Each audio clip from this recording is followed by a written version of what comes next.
उठा दो पर्दा, इसमें नहीं है मुर्दा। ये शब्द सुनने में तो महज आम शब्दों की तरह लगते हैं, पर ये अमृत से भरे वो शब्द हैं जिन्होंने भगत समाज अर्थात परमेश्वर की प्यारी आत्माओं को बहुत प्रभावित किया है। तो चलिए अब आपको रूबरू करवाते हैं इन शब्दों के पीछे के रहस्य से कि ये शब्द क्यों, कब और किस वजह से बोले गए होंगे। इससे पहले कि हम आगे बढ़े, ऐसे न्यूज की इस खास पेशकश में आपका स्वागत है। दोस्तों, सन 1398 विक्रमी संवत 1455 ज्येष्ठ मास सुदी पूर्णमासी को परमेश्वर कबीर जी इस धरती पर अवतरित हुए। जी हाँ, कबीर जी एक प्रसिद्ध कवि, संत व जुलाहे की भूमिका करने वाले वो महान संत जो 120 वर्ष तक इस धरातल पर अनेकों लीलाएं करते हुए सभी जीवात्माओं को बहुत कुछ सिखाकर सहशरीर अपने निज घर सतलोक को प्रस्थान किया था। आज का दिन इतिहास का वो अविस्मरणीय दिन है जिस दिन हिंदू तथा मुसलमान दोनों की आंखें नम थी। जिस विषय में गरीबदास जी महाराज जी ने कहा है, कीन्हा मगर पियाना सदगुरु, कीन्हा मगर पियाना हो, दोनों दीन चले संग जाके, हिंदू मुसलमाना हो। दोस्तों, हमारे पिछले बहुत से एपिसोड्स में हमने आपको कबीर परमेश्वर जी के परमात्मा होने के अनेकों प्रमाण दे रखे हैं। कबीर परमेश्वर जी वो महापुरुष हैं जिन्होंने धरती पर अवतरण की एक विशेष लीला के साथ शुरुआत की थी। तो चलिए अब आपको उस पूर्ण परमेश्वर जी के इस पृथ्वी से सहशरीर सतलोक जाने वाले उन आखिरी पलों की एक झलक बताते हैं। इस दिन परमेश्वर कबीर जी ने कुछ विशेष लीलाएं की, जैसे प्रभु कबीर जी का मगहर से सहशरीर सतलोक गमन तथा सूखी नदी में नीर बहाना। उसके बाद इस भ्रम को भी तोड़ने के लिए कि जो मगहर में मरता है वो गधा बनता है और जो काशी में मरने वाला स्वर्ग जाता है। बंदी छोड़ कहते थे कि सही विधि से भक्ति करने वाला प्राणी चाहे वो कहीं पर भी प्राण त्यागे, वो अपने सही स्थान पर ही जाएगा। उन अज्ञानियों का भ्रम निवारण करने के लिए कबीर परमेश्वर जी ने कहा कि मैं मगहर में मरूंगा और कहा कि सभी ज्योतिषी देख लेना कि मैं कहाँ जाऊंगा, नरक में जाऊंगा या स्वर्ग से भी ऊपर सतलोक में।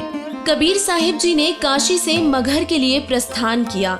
बीर सिंह बघेला और बिजली खां पठान ये दोनों ही सदगुरु के शिष्य थे। बीर सिंह ने अपनी सेना साथ ले ली कि कबीर साहिब जी वहां पर अपना शरीर छोड़ेंगे और इस शरीर को लेकर हम काशी में हिंदू रीति रिवाज से अंतिम संस्कार करेंगे।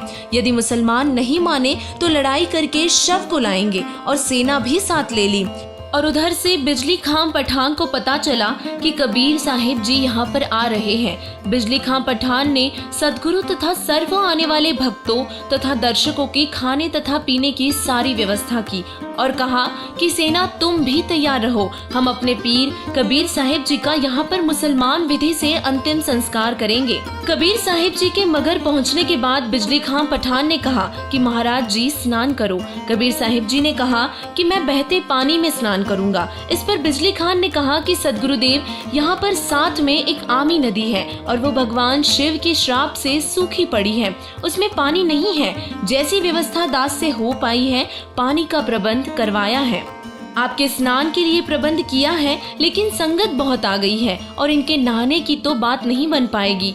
पीने का पानी पर्याप्त मात्रा में बाहर से मंगवा रखा है। कबीर साहिब जी ने कहा कि वह नदी देखे कहाँ पर है।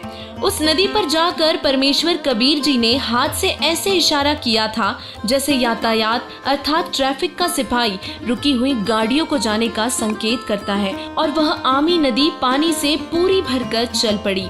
यह आमी नदी आज भी वहाँ पर विद्यमान है, जिसके बाद वहाँ उपस्थित सभी लोगों ने परमेश्वर कबीर जी का जय जयकारा किया।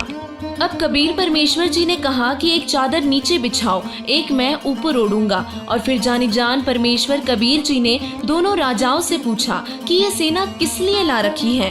अब बिजली खां पठान और बीर सिंह बघेला आमने सामने खड़े थे। उन्होंने तो मुंह लटका लिया और बोल नहीं पाए।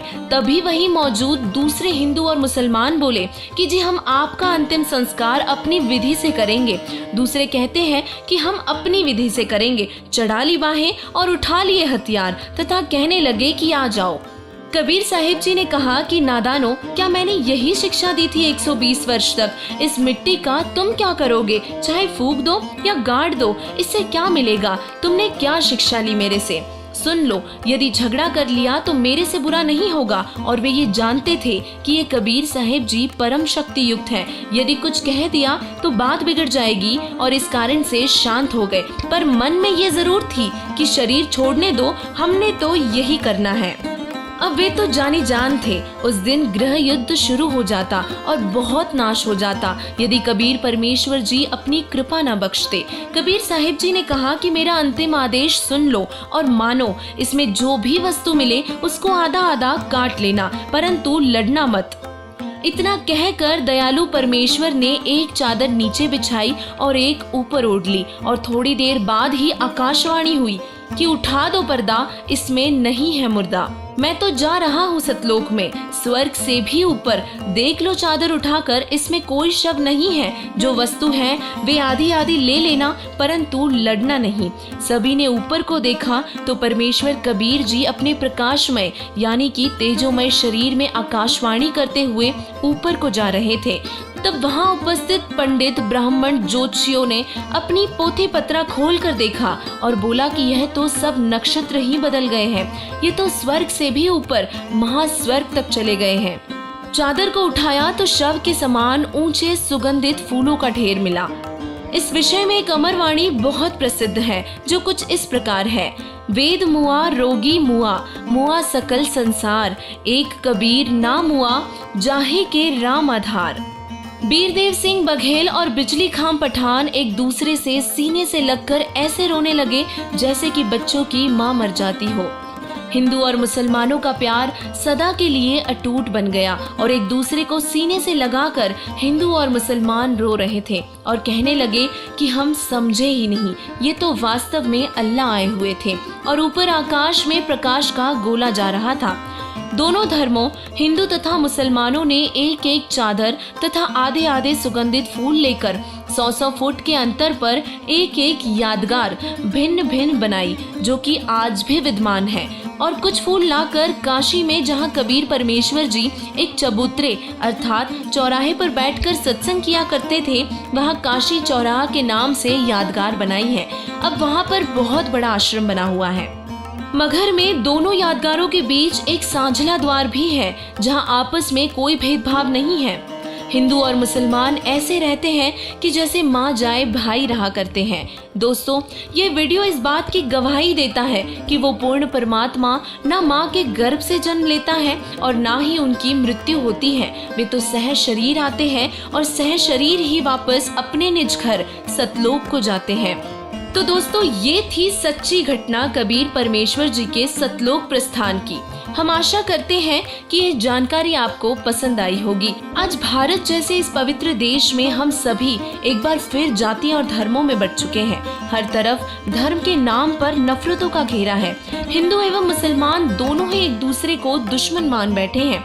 हमारी तरह अब आपको भी इस बात का बहुत दुख होता होगा कि आखिर ये धर्म की लड़ाई कब खत्म होगी।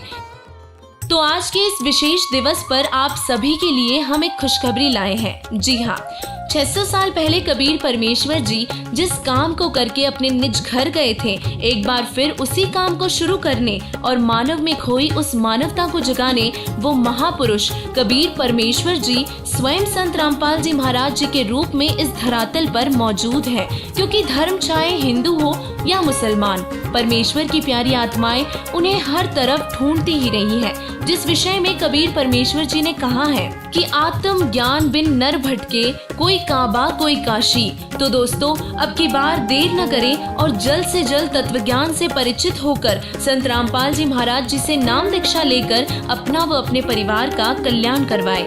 धन्यवाद।